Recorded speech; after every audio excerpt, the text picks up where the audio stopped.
We are on and popping. Shalom. Shalom. It's your brothers from the GMS Columbus, Ohio branch. Coming back again with another Friday class sit down. And before we begin, we're going to give all glory and praises to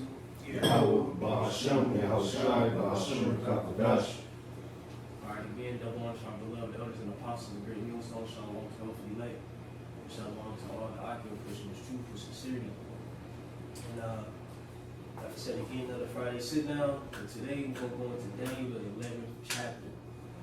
Now if you know, it's a huge chapter.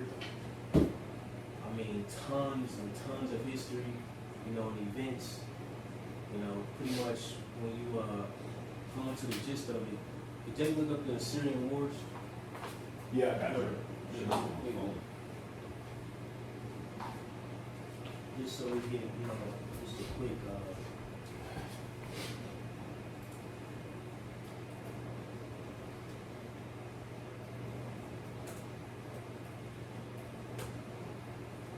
All right. When we start reading, what you got? the Syrian Wars. What did you bring up? Let me see. Nothing yet. I got something on the Wikipedia says. It says Syrian, right? Yeah.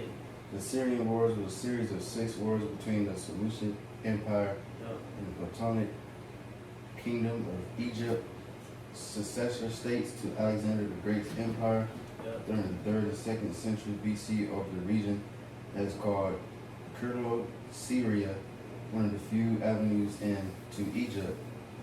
You keep going, or? You see Ooh. anything? Yeah, they mentioned the scriptures.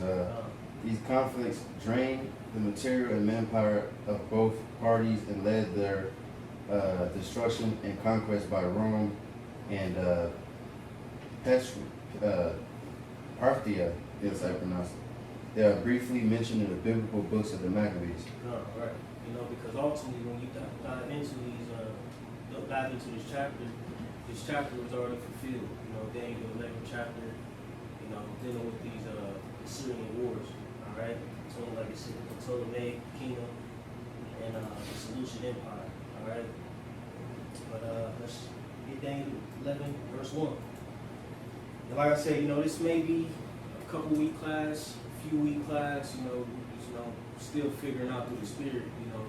So I want you could go in depth. Really, each verse is a lesson.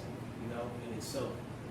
But through the Spirit, I'm gonna try my best to bridge things and Lord's will throughout a period of time. If I do bridge things and shorten things up, try to go in depth on my own time. But we're just gonna tackle this. A lot of it is really review. All right.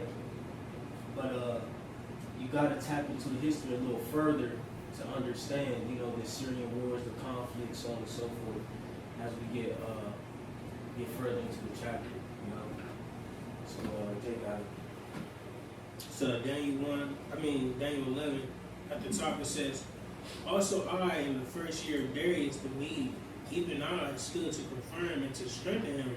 Right, so now, again, we understand that this Darius, all right, speaking of Astyages, all right, the secular history, all right, we read about, real quick, as Jake just get that Bell and the Dragon, first chapter.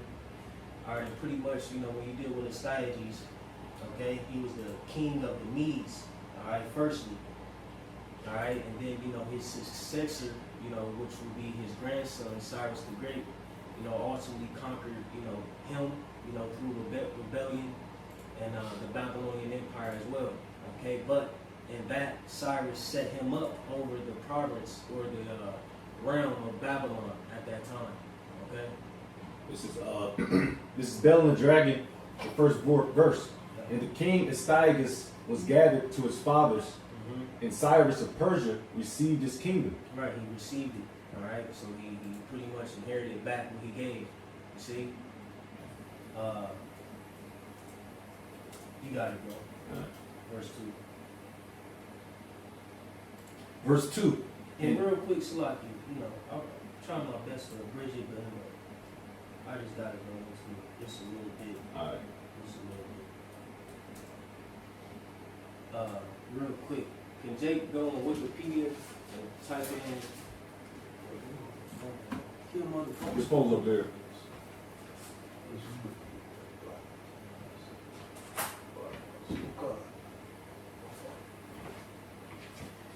Just like I said again, so we understand who we reading about, you know. But real quick, let's inject this link on Wikipedia. And we're just gonna read a little bit about Astyages and or as some people say, Astyages, you know, etc. All right. Want me to start? Yeah, you got it? Yep, this is Astyages out of Wikipedia.com. Yeah. It says Astyages was the last king of the Median Kingdom, Mm-hmm. reigning from 585 to 550 BCE. Right. The son of Cyaxares. Cyaxares. Yeah. He was dethroned by the Persian king Cyrus the Great. Right. Which, like I said, Astyages is his grandfather on his mother's side. So Astyages had a daughter, I believe, Maydane. All right, and Maydane, she married Cambyses the First, which was a Persian king. All right, because people will ask, how it was, the two linked or etc. How were their family or kin. All right, and it's pretty much through the marriage of his daughter, Maydane, and Cambyses the First. All right, which when you go into it, Cyrus ultimately had a son, which his name was Cambyses the Second. All right, so just a little backdrop on who Astyages was, and his father. His father also is mentioned in the scriptures as well. I believe what's that in Daniel the 9th chapter? Did you grab that? Daniel 9:1.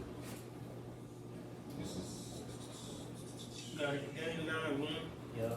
In the first year of Darius, the son of Ahasuerus, of the seed of the Medes, which was made king over the realm of the Chaldeans. Right, which is made king over the realm of the Chaldeans. Like I said again, Cyrus gave him that realm to run and govern. All right, after he conquered them and after he conquered Babylon. But like I said, when you deal with Daniel 9, it says in the first year of Darius, the son of Ahasuerus, all right, of the seed of the Medes. You see, so can you go to the BLB, Quan? John. Daniel 9. And then when you go into the BLB, just go into Ahasuerus real quick. Because that name is written, I believe, 3 times for 3 different kings, who were written about in the scriptures. Which one again? Daniel's 9:1, or maybe on the dictionaries. Let me see. Yeah, go to dictionaries. You know how to get there? Not. Just click the verse, Yep. and it Okay. should say dictionaries. You're not too familiar on the computer side. Like, Yep. Got it. All and right. then go to Ahasuerus and just read the first verse. All right. Or So, the first few columns. yep. Ahasuerus. There are 3 kings designated by this name in Scripture. Yep. The father of Darius the Mede, mentioned in Daniel, the 9th chapter, 1st verse. This was probably Cyaxares. I can't pronounce it. Cyaxares the first, known by this name in profane history. The king of Media and the conqueror of Nineveh. So that's how we know Darius the Mede is who? Astyages in the scriptures. All right. Well, his secular name. Mhm. That's how we know that's who that's talking about. All right. And let me see. Yeah, read the second column too. Yep. The king mentioned in Ezra 4 and 6 probably. And then let me say this too. When you're dealing with the history, it's very vast. All right. And like the scriptures say, study to show thyself approved. Ultimately, our ultimate tool is the scriptures. And we use the scholars, different historians, etc., to link these things with the scriptures. But always remember, man, we go first and foremost with what the scriptures say, because history has been tainted. Records have been lost. So it's a lot of you know, things that we have to bridge and, you know, piece together to the best of our ability, and what the Heavenly Father, Dear Yahweh Shai, has allowed us to use and gain throughout the years, you know. Just want to throw that out there for the viewers. But you got it, the second column. Second column, Ahasuerus. The king mentioned in Ezra 4:6, probably the Cambyses of profane history, the son of and successor of Cyrus around BC 529. Wow. And that's pretty much it. Then we did the third column All right. later, so just keep that as a little bookmark or something. Gotcha. But just a little backdrop on, you know, Darius the Mede, all right, his father, his lineage, his daughter, you know, which, like I said, play a role as well concerning, you know, the birth of Cyrus the Great, all right. But now we establish who this Darius is, you know, where we're at, all right. And pretty much we're in the, you know, the beginning stages and years of the Medo-Persian Empire when Daniel received his vision, all right, which, like I said, again, these visions already played out in prophecy, okay? But you got it in verse 2. Well, Dan, Yeah, go on. Daniel 11 verse 2, it says, "And now will I show thee the truth. Behold, there shall stand up yet 3 kings in Persia, and the fourth shall be far richer than they all. And by his strength, through his riches, he shall stir up all against the realm of Grecia." Right, like he says, "And now will I show thee the truth. Behold, there shall stand up yet 3 kings in Persia," right? And the 3 kings is going into Cambyses, the second, which is the son of Darius, the son of Cyrus the Great, Bardia, which is also the son of Cyrus the Great, and Darius the Great, all right? And Lord's will, we just get a brief history on those 3 men. And then going into the fourth one, we're going into Xerxes, all right? Which also was noted and written as Ahasuerus in the scriptures as well. But real quick, just get a quick Wikipedia on these 3 men, Lord willing. And we're going to start with Cambyses. Say, they want, you know how to spell it? It may mention it, but, Yeah, they may mention, that's why I'm trying to look. but I could just spell it for you real quick. Alright. Cambyses, Cambyses, the second.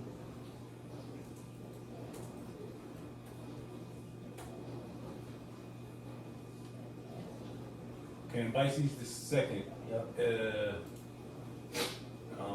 The second Old Persian, was the second king of kings of the Achaemenid Empire, reigning 530 to 522 BCE. Right, that's just another name for the Medo-Persian Empire, or common name, so to speak. She got it started. He was the son of the successor to Cyrus the Great, 550 to 530 BC. His mother was Casandane. His relatively brief reign was marked by his conquest of North Africa, notably Egypt, which he took by defeating Pharaoh Psamtik III, Yep. 526 to 525 BC, at the Battle of Pelusium. In 525 BC, after his victory in Egypt, he expanded the empire's holdings in Africa by taking Cyrenaica, the coastal region of eastern Libya, in the spring of 522 BC. Cambyses had to leave Egypt hastily to put down a revolt in Persia. Right, so this is the son, all right, of Cyrus the Great. All right, and you know, through the spirit, real quick, let's get a brief history on Cyrus to his father. Just so you know, because Cyrus was mentioned in the scriptures a few times. All right, I believe in Ezra a few times, and I think can Jake get Isaiah the 44th chapter? And that's a common name too, correct? Well, no. Well, Is it Cyrus or is it Darius? Darius. Darius is the common name. Yeah, Darius is another common name. Which Darius the Great is mentioned in the scriptures too, and we'll get that as well a little later. But we get Isaiah the 44th chapter, the last verse. Oh, I'm sorry. Let's take a shot.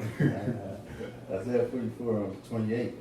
That staff of size he is my shepherd and shall perform all my pleasure, even saying to Jerusalem, thou shalt be built into a temple, thy foundation shall be laid. Right. So when we deal with Cyrus, like I said again, this the king of the Persian Empire. He came up and reigned. First rebelling against his grandfather, Astyages. But ultimately Cyrus was ordained, to give the decree to begin the rebuilding of the temple. All right, and see, this was Isaiah. This was way before Cyrus even, hit the scene. He was prophetically, the one who was going to allow us to rebuild in the temple. All right, you can get the first verse of the next chapter, little one. It's Isaiah 45:1. It says, thus saith Yahweh to his anointed, to Cyrus, whose right hand I have holden, to subdue nations before him, and I will Right, loose. and don't get, for the viewers, of course, brothers know, Jacob get tripped up on him being called the anointed. Pretty much he was, ordained for this task. I got a precept for you. The Lord was, dealing with him, prophetically to accomplish, what he needed to accomplish, concerning prophecy. I got a quick one for you. Yeah. This is Romans chapter 13 at the top. It says, let every soul be subject unto the higher powers, for there is no power but of the Most High. The powers that be are ordained of the Most High. Yeah, right, water, beautiful precept. Like you said, the powers that be are ordained to the Most High. Can you get that Proverbs 21 as well? The first verse. This is Proverbs And can you hold Ezra 1? 21. Ezra. This is Proverbs 21 at the top. The king's heart is in the hand of the Lord, as the rivers of water. He turneth it whithersoever he will. Right, so he stirred up, the mind of Cyrus, and gave the decree and allowed, those who were exiled to Babylon, to go back to Jerusalem and rebuild. All right? But Jake can get that Ezra 1. So Ezra 1 at the top. It You says, finished that 45? No, it says, back to Isaiah 45, in the middle of it says, and I will loose the loins of kings to open before him the two lead gates, and the gates that shall not be shut. God, right, like I said, the Heavenly Father was dealing with it, He allowed this, this heathen man to come up in the ranks and power. Like I said, ultimately for prophecy's sake, to start, the rebuilding of the temple that was destroyed by the Babylonians under the rule of Nebuchadnezzar. But you got Ezra. Ezra 1 at the top. Now in the first year of Cyrus, king of Persia, that the word of the Lord by the mouth of Jeremiah might be fulfilled. Yahweh stirred up the spirit of Cyrus, king of Persia, that he made a proclamation throughout all his kingdom, and put it also in writing, saying, thus saith Cyrus, king of Persia, Yahweh God of heaven hath given me all the kingdoms of the earth, and he hath charged me to build him an house at Jerusalem, which is in Judah. Who is there among you all of his people? His power be with him, and let him go up to Jerusalem, which is in Judah, and build the house of Yahweh, God of Israel. He is the power which is in Jerusalem. And whosoever remaineth in any place where he sojourneth, let the men of his place help him with silver and with gold and with goods and with beasts, beside the free will offering of the house of the Most High that is in Jerusalem. God, right. So like I said again, Cyrus, he played a pivotal role, in the rebuilding of the temple, And you could just stop there. Well, I may tap back into it, but that's pretty much the premise. Real quick, matter of fact, jump to verse 7. What, Ezra? Ezra 1 and verse 7 says, also Cyrus the king brought forth the vessels of the house of the Lord, which Nebuchadnezzar had brought forth of Jerusalem, and had put them in the house of his God. And then Salaki, jump to the second chapter, the first 2 verses. Ezra 2 at the top says, now these are the children of the province that went up out of the captivity of those which had been carried away, whom Nebuchadnezzar, the king of Babylon, had carried away unto Babylon. and came again unto Jerusalem and Judah, every one unto his city, which came in Zerubbabel, Jeshua, Nehemiah, Sariah, Reliah, Mordecai, Bilshan, Mispar, Bigvai, Rehum, Baanah, the number of the men of the people of Israel. Right, and these are mighty men, man, who began, you know, to go back to the city, all right, to rebuild, you know. But that's the point of that. And Jake still got that Yep, yes, sir. that Cyrus the Great Wikipedia, which ultimately he's, you know, Cyrus the Second. I believe he's named after his grandfather as well, All right. if I'm not mistaken. Back at it. Cyrus II of Persia, 600 to 530 BC, commonly known as Cyrus the Great, was the founder of the Achaemenid. Did we already read that? Nah, Oh, it's the yeah, same, pretty much. Yeah. Achaemenid. Achaemenid Empire, hailing from Persia, he brought the Achaemenid dynasty to power by defeating the Median Empire and embracing all of the previous civilized states of the ancient Near East. Right, like I said, he took down his grandfather, Astyages, first. You got it. Of the ancient Near East, expanding vastly across most of the West Asia and much of Central Asia to create what would soon become the largest empire in history at the time. The Achaemenid Empire's greatest territorial extent was achieved under Darius the Great, whose rule stretched from southeast Europe and the west to the Indus Valley in the east. Right, and you see, that's, you know, with that, you know, like you said, they expanded Darius the Great. You know, then you deal with, you know, how the Greeks got involved, you know, with this conflict as well. Like I said, in that Daniel 11, talking about the fourth king, he stirred up the spirit of the Grecians, roughly paraphrasing. You know, and you know the acts of Darius. I just got the map. I'm just gonna. Yeah, that's the spirit, because I was gonna find that joint. Yeah, cool. The water. So it's empire kind of. Yeah, so it was a large empire. You know, very huge, man. Yeah, motherfucker, huge. Nice. Darius, huge. Darius the Great. Crazy. You know, he forwarded the kingdom as well in his reign. You know, which he had a controversial, you know, way he got into power, but you know he tapped into some of that as well. But let me see.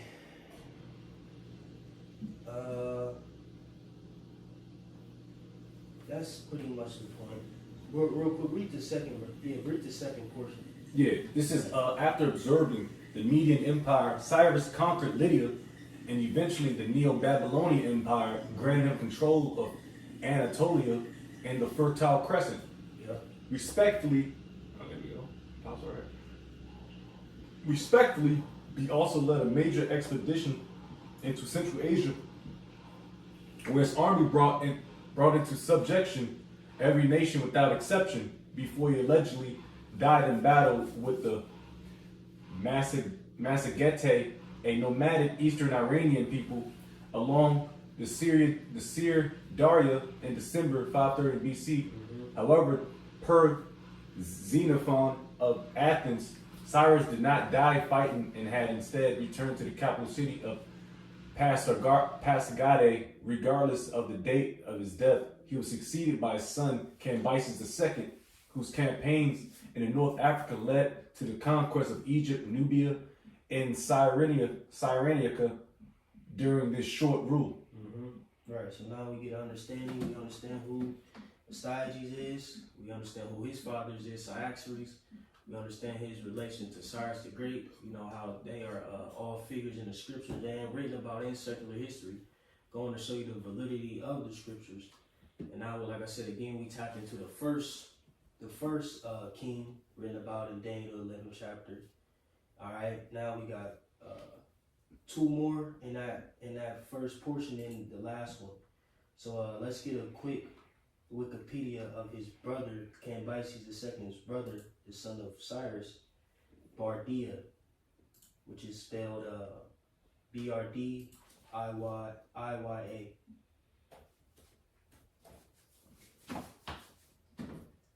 Which, you know, another name for him is Smerdis. That's not popping up. I'm gonna go. Bardia, Brdiyah, Yeah, it's not popping up. It's popping up, Bardaya. popping up Britney Spears and shit. Or type in Smears. I got it. I got it. Let me get this real quick. It's Bardia. I'm not gonna use that. Bardia or Smerdis. It's Old Persian. All right. It says possibly died 522 BCE. Also named as Tani Oxyrus, Old Persian, by Ctesias, was the son of Cyrus the Great and the younger brother of Cambyses II. Both Persian kings. There are sharply divided views on his life. Bardia either ruled the Achaemenid Empire for a few months in 522 BCE, or was impersonated by a magus called Guamata, Yep. whose name is given by these damn names. Yes. Ctesias. So like, I just looked at where magus is just pretty much goes into a priest. Yeah, You know what I'm saying? My fault. Wow. Yeah, it is. I like Wikipedia. Yeah, shit fire. They still rolling. Yeah. I thought them niggas wanted money and shit. You can donate $5. Yeah. Nigga. I'm just gonna show pictures and shit every once in a while. Yeah, Just yeah. pictures The of Magus people, the priest niggas. Yeah, man. So we get a visual, you know. Shit, next class, Lord's will. I'm gonna pop it up on one of these screens, so we don't have to. Can you do that? God. Lord's will, because it's a lot of information. It's given by Yeah, Ctesias. again, you know, for the learner, the listener, go into it for yourself. You know, whoever received this video watching, you know, like the scripture says, study to show that yourself approved. When we go into Acts the 17th chapter, it acknowledges the church of Berea, who searched out the scriptures. You know, so sometimes you dive into it, man. Sometimes you get you a little young, and just go down that rabbit hole. You know what I'm saying? Late night. Under your covers, you know what I'm saying? Mm-hmm. You just, and then it be fire after a while. Sometimes it be burdensome to the flesh, but then you be like, shit. Yeah. Start connecting the dots, like, oh, Yeah. fuck. Yeah. Oh, man, that shit's crazy. Yeah. And like I said, it just helps, prove the validity of the scriptures further. And that's a faith booster. Mm-hmm. A lot of people say, oh, no, this, like people say Darius to me is a fictional dude. You know what I'm saying? Mm-hmm. But you see how we just linked him to Astyages, which his father, Ahasuerus, was mentioned in the scriptures as well as Cyaxares. So who was that Darius? It was Astyages. See?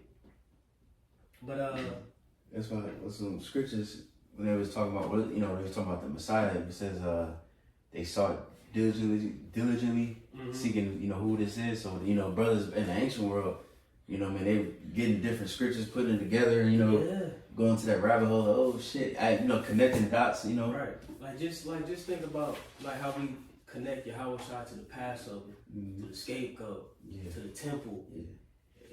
Like they had to really sit down. Like, oh, you know what I'm talking about? Like, oh, how we did last class, the fiery serpent. You know what I'm saying? Like that's a lot. Like you feel me? Yeah.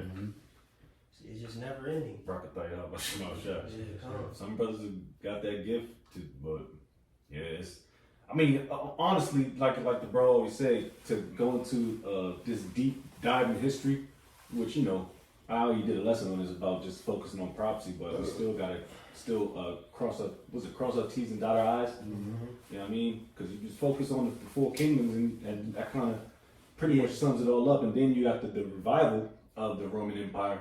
That's pretty much it. I mean, not it, but Daniel and Revelations is what it's talking about, man.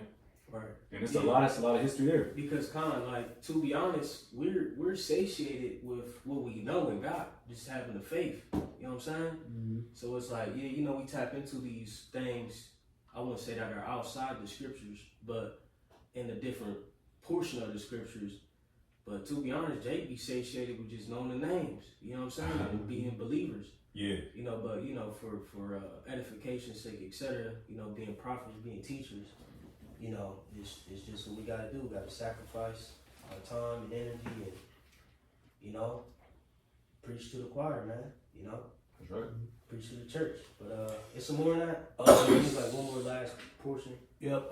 Person by Magus called Guamado, which Magus, like the bro said, goes into priest, whose name is given by Stesius as these bitch ass names.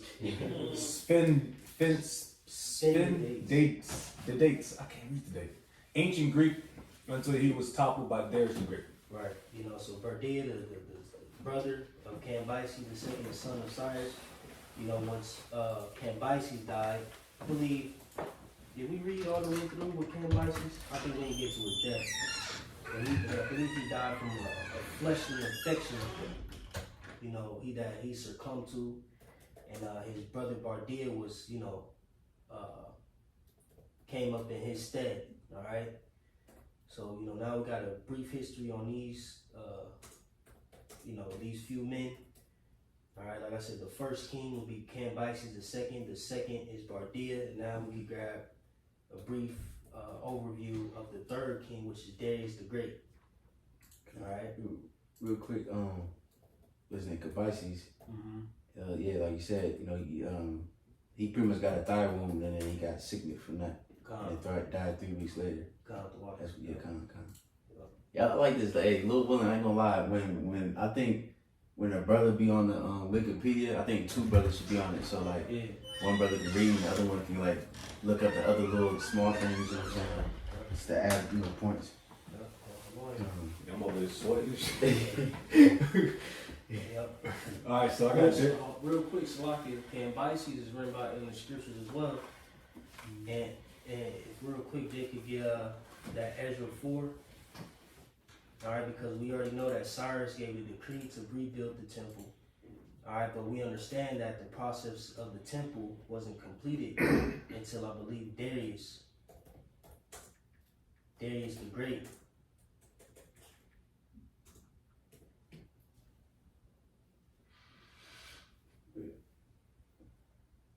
Ezra 4 and Salakia. What's it?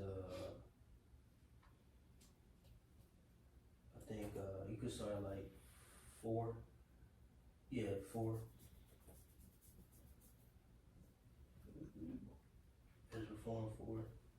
You guys, count that yet, my fault. Yeah, I got it. Oh, count. Ezra 4 verse 4. It says, "Then the people of the land weakened the hands of the people of Judah and troubled them in building." Right, so we understand that those people of the land, we're talking about the heathen, that were ultimately swapped, for the northern tribes, during the time of, the Assyrian Empire. Right, they took the northern tribes captives and, put heathens in their lands. And you got it, bro. It says, verse 5, "and hired counselors against them to frustrate their purpose all the days of Cyrus, king of Persia, even until the reign of Darius, king of Persia." Right, so you have people conspiring against us, rebuilding the temple, etc., sending letters, all right, to, Cambyses, why they shouldn't, which is going to read, you got it. It says, "and in the reign of Ahasuerus," Which is talking about Cambyses, like we went into the definition of Ahasuerus in the dictionary, it's notably for three men, Cyaxares, Cambyses, and Xerxes. But you got it, bro. it says, "in the reign And of in this context, it's speaking of who would be the one after Cyrus the Great, which would be Cambyses. You got it. in the reign of Ahasuerus, in the beginning of his reign, wrote they unto him an accusation against the inhabitants of Judah and Jerusalem. And in the days of Artaxerxes, wrote Bishlam, Mithridath, Tabeel, and the rest of their companions unto Artaxerxes, king of Persia.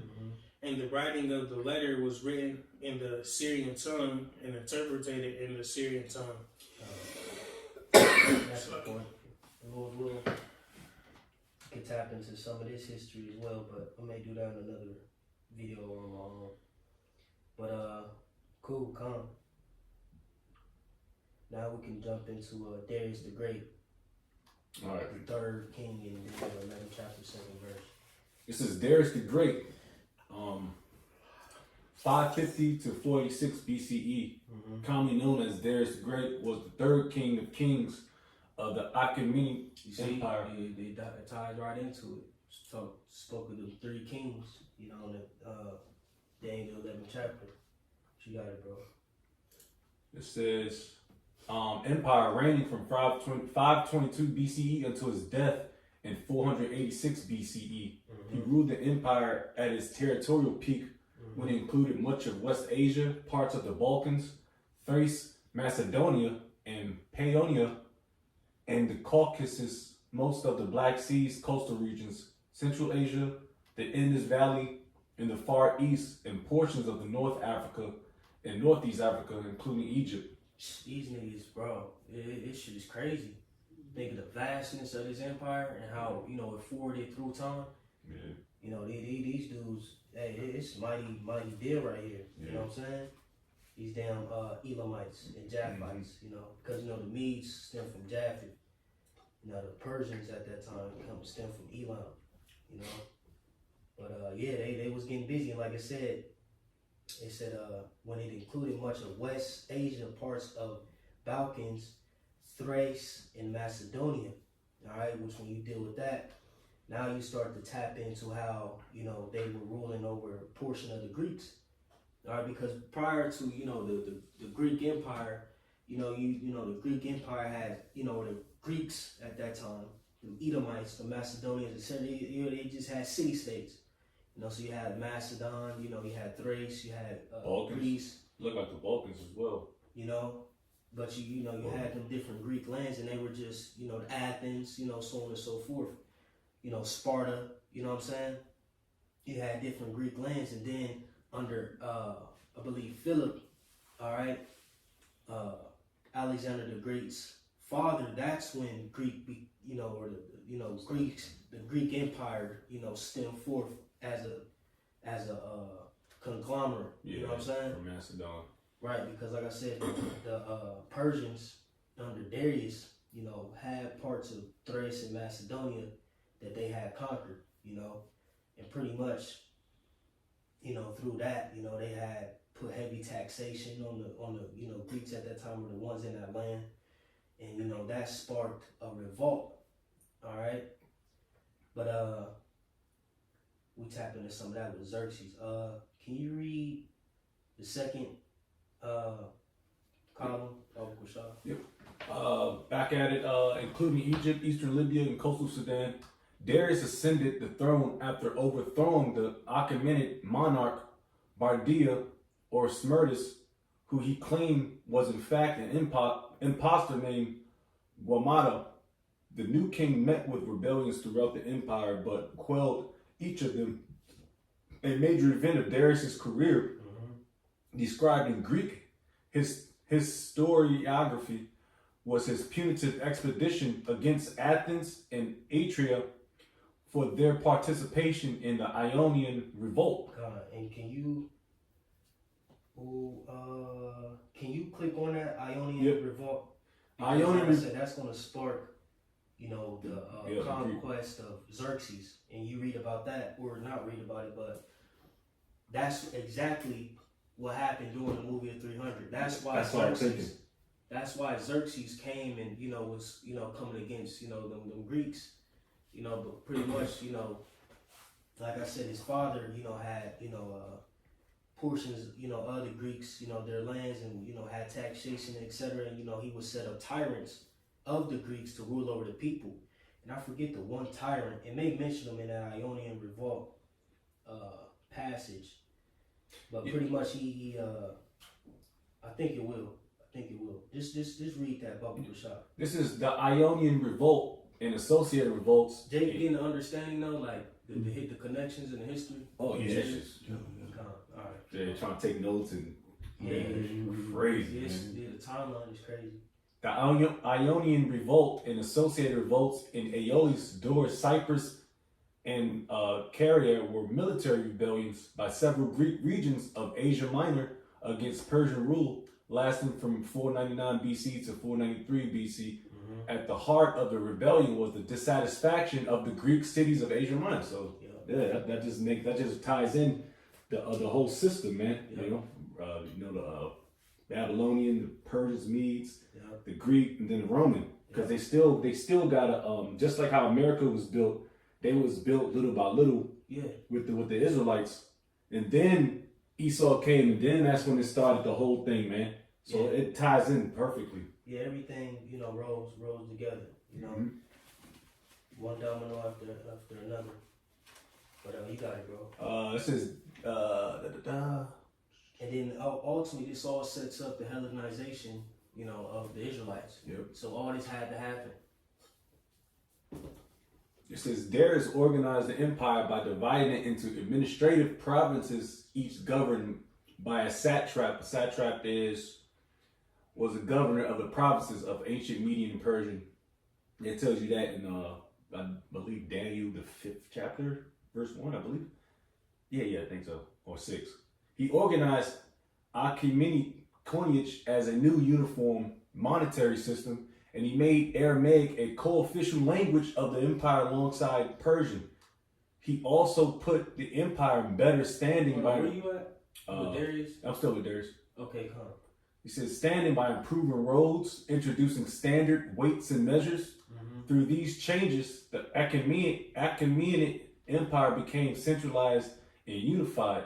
Darius undertook other construction projects throughout his realm, primarily focusing on Susa, Pasargadae, Persepolis, Babylon, and Egypt. He had an inscription carved upon a cliff face of Mount Behistun to record his conquest, which would later become important evidence of the old Persian language. Now, can you jump back to the Ionian Revolt? Back at the Ionian Revolt? Yep. The Ionian Revolt and associated revolts in Aeolis, Doris, Cyprus, and Syria were military rebellions by several Greek regions of Asia Minor against Persian rule, lasting from 499 BC to 493 BC. At the heart of the rebellion was the dissatisfaction of the Greek cities of Asia Minor. That's pretty much it. No, keep going. Oh, Keep reading, Salaki. Okay. What's it? Asia Minor, with tyrants. Just stop there. Yeah, it kind of stopped, so I have to kind of find it where I can run. Yeah, just keep on reading, Salaki. Yeah. All right. At the heart of the rebellion was the dissatisfaction of the Greek cities of Asia Minor with the tyrants appointed by Persia to rule them, along with the individual actions of two Milesian tyrants, Histiaeus and Aristogoras. The cities of Iona had been conquered by Persia around 540 BC, and thereafter were ruled by native tyrants nominated by the Persian satrap in Sardis. In 499 BC, the tyrants of Miletus, Aristogoras, launched a joint expedition with the Persian satrap Artaphernes to conquer Naxos in an attempt to bolster his position. The mission was a debacle, and sensing his imminent removal as tyrant, Aristogoras chose to incite the whole of Iona into rebellion against the Persian king Darius the Great. Right, so this man, Aristogoras, like you said, he launched a joint expedition with the Persian satrap Artaphernes to conquer Naxos. All right, and pretty much Naxos, like I said, is a Greek island belonging to the Cyclades Islands group. All right, so pretty much he devised a plan to conquer this land, and it didn't go well. So once they figured out all that, like I said, the mission was a debacle. And sensing his immediate removal as tyrant, so he knew, like, man, fuck, I done fucked up, I'm about to lose my rank, my position. I'm gonna just say fuck it. And like it says Aristogoras chose to incite the whole of Ionia into rebellion against the Persian king Darius the Great. So the Ionian revolt, stemmed forth. You see, and like I said, that rolls into what's going to happen with Xerxes. So if you can, read the second column, Babu Bashar, if you don't mind. All right, in 498 BC, supported by troops from Athens and Eretria, the Ionians marched on captured and burnt Sardis. However, on their return journey to Ionia, they were followed by Persian troops and decisively beaten at the Battle of Ephesus. Ephesus took place in 498 BC between Persian and Greek forces. All right. This campaign was the only offensive action by the Ionians, who subsequently went on the defensive.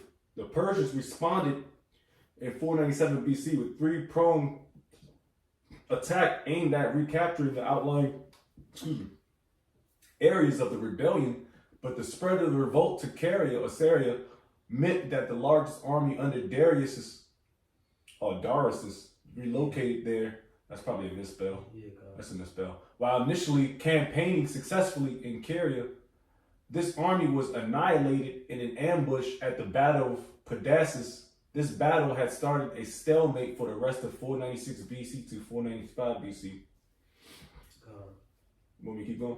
Yeah, Baba for sure. Yeah, by 494 BC, the Persian army and navy had regrouped, and they made straight for the epicenter of the rebellion at Miletus. The Ionian fleet sought to defend Miletus by sea, but was decisively beaten at the Battle of Lade after the defection of the Samians, Samos in Greek, island in the eastern Aegean Sea. Since Miletus was then besieged, captured, and its population was brought under Persian rule, where am I? Double defeat back again. All right. This double defeat effectively ended the revolt, and the Carians surrendered to the Persian as a rule. The Persians spent 493 BC reducing the cities along the west coast that still held out against them before finally imposing a peace settlement on Iona, which was generally considered to be both just and fair. I do have to make a quick point. Yeah. Because that's when you say like the Medes and they took over parts of Europe, so to speak. All right. Was it Europa? Either or. This how you know history shows you the campaign about the Medes, all right, which are the Japhetic people, man. So that shows you that, you know what I mean? It just shows you. Yeah, where they were. Yeah, where they were. In the time in past time, that takes hundreds of years to move a whole group out of a land. Yeah. All right. But one more. Yep. The Ionian revolt. Where I'm at. The Ionian revolt constituted the first major conflict between Greece and the Persian Empire. That's where I wanted to get. Yeah. So, like I said, the Ionian revolt constituted the first major conflict between Greece and the Persian Empire. Now, Quan, hold that. And can you read that Daniel 11 and 2 one more time? Yep. Daniel 11 verse 2. It says, "And now will I show thee the truth. Behold, there shall stand up yet 3 kings in Persia, and the 4th shall be far richer than they all by his strength. Through his riches he shall stir up all against the realm of Grecia." Right. See, so now we understand where this conflict between the Greeks and the Greeks and the Persians, stem from. The Ionian revolt ultimately. All right. Now you can finish that out, Quan, and then we're gonna get some history on Xerxes. All right. Did we read anything on Darius? I think we did. We did. Yeah, Con. The Ionian revolt constituted the first major conflict between Greece and the Persian Empire, and as such represents the first phase of the Greco-Persian Wars. Yep. Which series of conflicts between the Achaemenid Empire and Greek city-states that started in 499 BC and lasted until 449 BC. Although Asia Minor had been brought back into the Persian fold, Darius vowed to punish Athens and Eretria for their support of the revolt. Right. See, this was stirred up Darius to go further in the Greeks, and try to wage war on them because of those who showed support, to Ionia and the other portions of those who revolted against them. But you got it. It says, Eritrea for their support of the revolt. Moreover, seeing that the myriad city-states of Greece posed a continued threat to the stability of his empire, according to Herodotus, Darius decided to conquer the whole of Greece in 492 BC, the first Persian invasion of Greece. The next phase of the Greco-Persian Wars began as a direct consequence of the Ionian Revolt. You see? So now, now Darius on that bullshit. Now he's like, all right, I'm about to try to take over all of Greece. You know what I'm saying? And then real quick, look up the death of Darius the Great, because that's going to play a pivotal role as well. Because, like I said again, all this stuff is stirring the pot for Xerxes. Darius's conquest, the revolts, how the Greek or the Greco-Persian War started, and where was Xerxes' mindset. Like I said, you see a little bit of that in that movie 300. You know what I'm saying? Back to Wikipedia, go down to death and succession. It says after becoming Darius, right? Yeah. Darius the Great. Oh yep. Says after becoming aware of the Persian defeat at the Battle of Marathon, Darius began planning another expedition against the Greek city-states. This time he, not Datis, would command the imperial armies. Darius had spent 3 years preparing men and ships for war when the revolt broke out in Egypt. This revolt in Egypt worsened his failing health and prevented the possibility of his leading another army. Soon afterwards, Darius died after 30 days of suffering through an unidentified illness. Yep, particularly due to his part in crushing the revolt at about 64 years old in October 486 BCE. All right, so now we can look up Xerxes in the Wikipedia. Xerxes the first.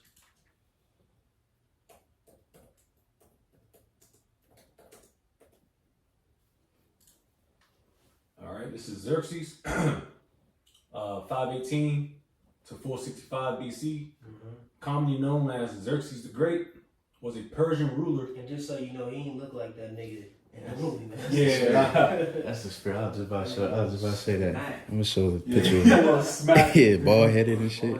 Yeah, bald-headed shit. Nigga look mighty as he got a beard and shit, Yeah, you gotta look like he got some. Yeah, he was mighty. Yeah. Men had beards then, man. I don't, this new age shit with the U.S. and all that shit. Nah, men and warriors had beards. Yeah. Kings had beards. Rulers had beards. Every man, if he can grow his beard, should have a beard. If a nigga cutting his beard off, man, that shit is Going off. off, man. And niggas be smacked. Punch ins and shit. Yeah. It's another depiction. But you got it, Quan. It says Xerxes the Great was a Persian ruler who served as the fourth king of kings. See, Daniel 11 and 2. You talk about the fourth king, then came up with fourth one. You got it, bro. It says king of kings of the Achaemenid Empire, reigning from 486 BC until his assassination in 465 BC. He was the son of Darius the Great and Atassa, a daughter of Cyrus the Great. In Western history, Xerxes is best known for his invasion of Greece in 480 BC, which ended in Persian defeat. Xerxes was designated successor by Darius over his elder brother Artaxerxes and inherited a large multi-ethnic empire upon his father's death. He consolidated his power by crushing revolts in Egypt and Babylon and renewed his father's campaign to subjugate Greece. Right, and just real quick, just to note, because we're dealing with this timeline and these different, lineages, etc. So this is a real quick, let me look it up. Jacob look this up so we understand.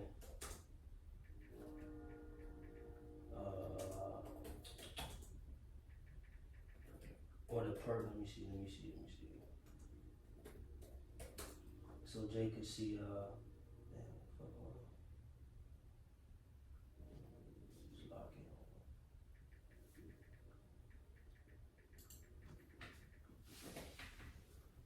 I'm about to see this, you can, Zaquan, Mm-hmm. I'm about to put this photo in the chat or this link, so Jay can see the and Jay can always look it up too. You know, brothers who watch this chart. You know, so we see, you know, the line, the lineage, the connections, you know, et cetera, you know, between the different rulers. 'Cause like you said, Atosa is the daughter of Cyrus the Great, which she married Darius the First, alright, or Darius the Great. And then between that two, they had Xerxes the First, and then you read about Artaxerxes, etc. You know, but just so Jake, you know, can see it, and if Jake want to look at it too, you know, Jake can see. But you got it, Quan. It's a lot of information, bro. Where we at on time? Because once we get that. 55, something like that. Oh God, dang. Alright, yeah, just we breeze through Darius, and I'ma just, Lord will, I'ma just run through like 3, 4, and 5, and then we just gonna call it that, and you know. Lord's will, I'm gonna see how I can, you know, in the next round, just try to, you know, go through this quicker. Lord willing, we'll see. But you got it, Quan. Yep. Xerxes was designated successor by Darius over his elder brother Artaxerxes and inherited a large multi-ethnic empire upon his father's death. He consolidated his power by crushing revolts in Egypt. Right, and that's what made him so rich. You know, he had inherited a lot. You know, the you know, different conquests, etc. That his father Darius had went out and saw. You know, he inherited a lot. You know, that's why when they depicted him in that 300, he was rich as shit. Mm-hmm. You know what I'm saying? And he really was. He was rich. You got it, bro. It says upon his father's death, he consolidated his power by crushing revolts in Egypt and Babylon, and renewed his father's campaign to subjugate Greece and punish Athens and its allies for their inheritance in the Ionian interference in the Ionian revolt in 480 BC. Right. So Salaki, like I said, it says and renewed his father's campaign to subjugate Greece and punish Athens and its allies for their interference in the Ionian revolt. So, like I said, this was Xerxes' whole mission. Like it said, and by his strength through his riches, he shall stir up all against the realm of Grecia. You know, so he went and, you know, followed after his father's footsteps in a pursuit to take down Athens, you know. Continue that campaign. Right. And see, then, you know, now you see how the Greeks and the Persians war started. And then, you know, that ultimately leads down to your mans and them, you know. Mm-hmm. Freaky dude. But you got it, bro. Oh, man. In 480 BC, Xerxes personally led a large army and crossed the Hellespont in Europe. He achieved victories at Thermopylae and Artemisium. Thermopylae and Artemisium before capturing and like I said, bro, it's just so much. You could go into these wars and, you know, all these sub wars, and man, it's just never ending slocking. Oh yeah. But you got it, bro. It says capturing and raising Athens, and his forces gained control of mainland Greece north of the Isthmus of Corinth until their defeat at the Battle of Salamis. Fearing that the Greeks might trap him in Europe, Xerxes retreated with the greater part of his army back to Asia, leaving behind Mardonius to continue his campaign. Mardonius was defeated at Plataea the following year, effectively ending the Persian invasion. After returning to Persia, Xerxes dedicated himself to large-scale construction projects, many of which, Bob the Builder head-ass nigga, many of which had been left unfinished by his father. He oversaw the completion of the Gate of All Nations, the Apadana and at Tashara at Persepolis, and continued the construction of the palace of Darius at Susa. He also maintained the royal road built by his father in 465 BC. Xerxes and his heir Darius were assassinated by Artabanus, the commander of the royal bodyguard. He was succeeded by his third son, who took the throne as Artaxerxes I. God, you see? Mm-hmm. So boom. Nice bridge. Yep, that's where we at. So now we can read Daniel 11 and 3. See that first two verses, and really going further into that. But real quick, I did make a point about Darius being written in the scriptures, so I do want to prove that. And can Jay get First Ezra, the 3rd chapter, the 1st verse, and then you can jump. Then you can jump to or is it the fourth chapter? Yeah, Jake just read First Ezra 3 and 1. This first Ezra 3 and 1 says, "Now when Darius reigned, he made a great feast unto all his subjects, and to all his household, and to all the princes of Media and Persia." Right, and this is talking about Darius the Great, you know? And then, like I said again, Xerxes written in the scriptures as well when you read the book of Esther. You know, that Ahasuerus was speaking of Xerxes. Alright, Xerxes the first. So in this context, it's speaking about Darius, and when you deal with it, pretty much, you know, he was chatting, you know, between his peers and all that, and pretty much he was willing to reward, you know, a man, in, you know, in his courts. I believe it was a bedchamber, something like that. Mm-hmm. To, you know, whoever comes up with a wise saying, you know, will be rewarded. Oh yeah, damn. And then I believe it was Zerubbabel, if I'm not mistaken, who came up with a wise saying, you know, like you said, men are, you know what I'm saying, you know, Jake remember the account, Yeah. came up with the wise sayings, you know, Right. he and the women. So who the strongest? Yeah, woman yeah, king, yeah. Oh yeah. But like you said, the truth yeah. is the strongest. Yeah. And Darius was impressed, you know, with his knowledge and wisdom. And he awarded him, To be in his top. well, he awarded, this, so like I'm trying to find it exactly, I think it's in 4. Yeah, I can get it. I think I it's think I first recovered Ezra 4. Start at 42. It was what? Dave, chapter 4. Nah, first Ezra's Yeah, right here. First Ezra 4 and 42. Then said the king unto him, "Ask what thou wilt more than is appointed in the writing, and he will give it thee, because thou art found wisest, and thou shalt sit next me." Wait, thou shalt sit next me. That's how it's written. So like it shall be called my cousin. Right. This is, you know, someone close to him. Then said he unto the king, "Remember thy vow, which thou hast vowed to build Jerusalem in the day when thou camest to thy kingdom." Because like I said again, you know, it had Cyrus. When, you know, Cyrus on the scene, that's when the beginning of the building started. But it was halted during the time of Cambyses. You know, he received them letters, you know, etc.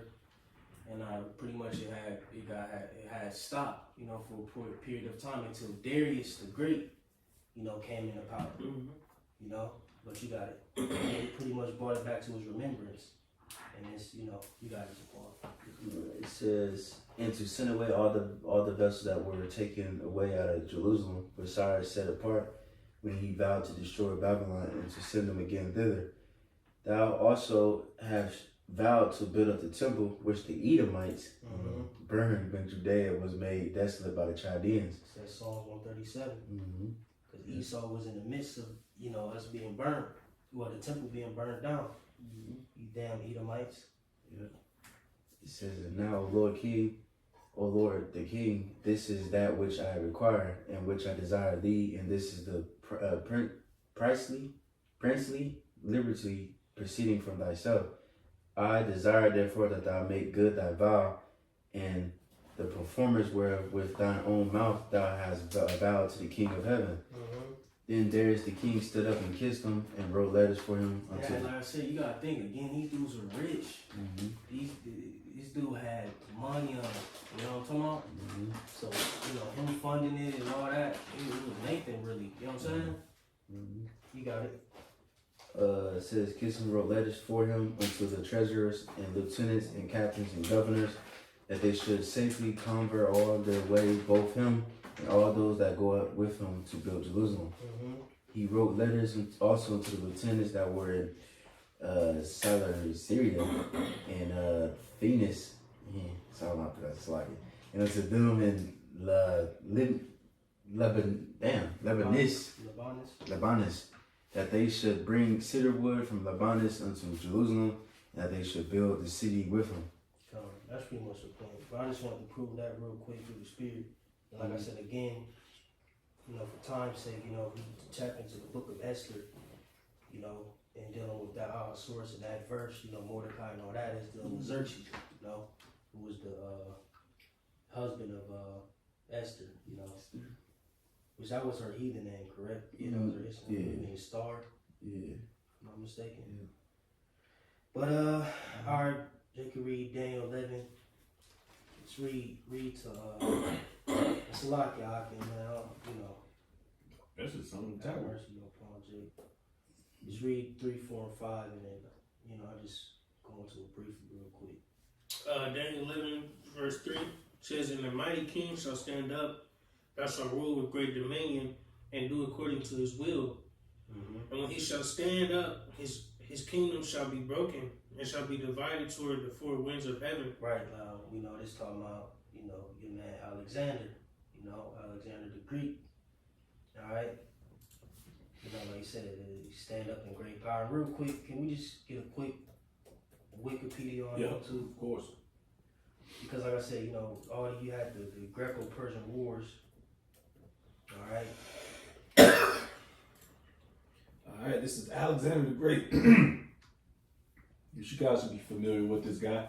Yeah. What is Mo? Alexander III of Macedon, 356 BC to 323 BC, most commonly known as Alexander the Great, was a king of the ancient Greek kingdom of Macedon.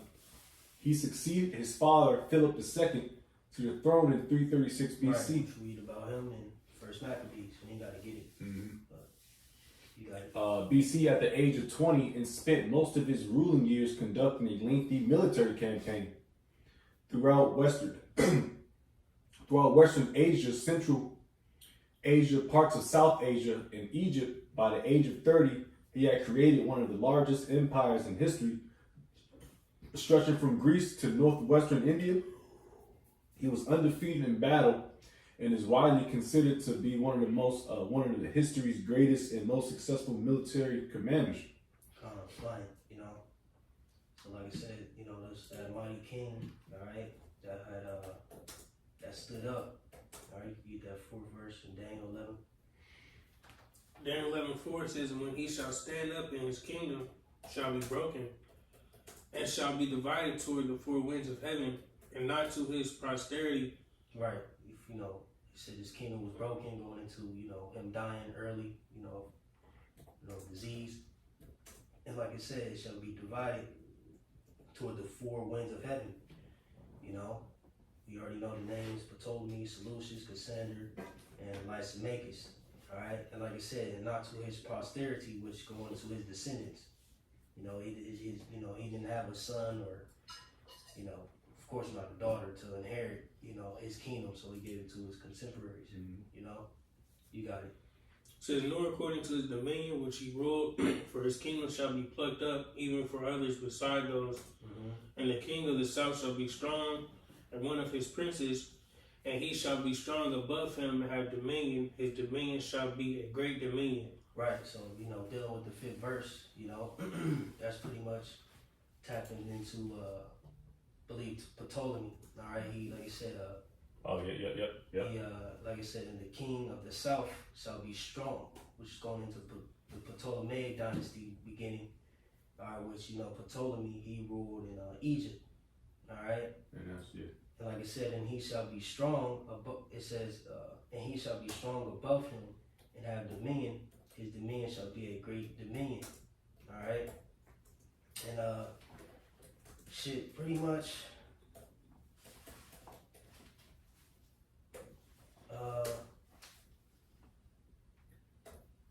But Antiochus just came out of told me that. Nah, solution. Nah, so like I said, and the king of the south shall be strong is going in for Ptolemy.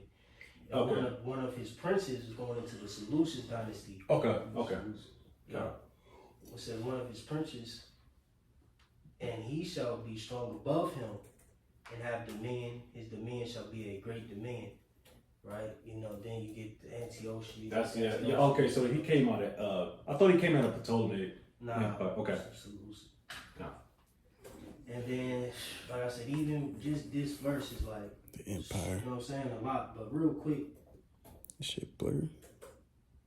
what you looking up? The Potomac, whatever the fuck them pronounce niggas. Empire. The four generals. And I got the Potomac Empire, the map. Can you look up the four generals, like their map, Yeah. Oh, okay. like the you know where they reigned and all that? These four generals, one. So we get an idea of like I said, his kingdom was spread to the four winds, conquering south, west, east, and north.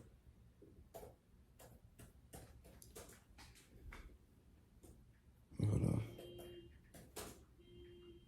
I don't know, this shit blurry, man. Damn. How you got the picture right here.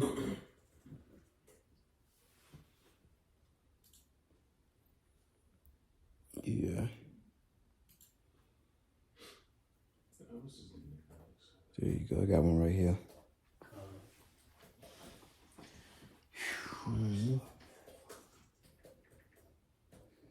Greek Empire Division. God damn. Yeah, it was going crazy. Damn, you might. Pretty much you had the four generals: Cassander, Ptolemy, Licinius, Cassander reigned in Macedonia / Greece, Ptolemy, Egypt, Seleucia, parts of Asia, Babylon and Persia, and Licinius, Thrace, and Asia Minor. You find a picture?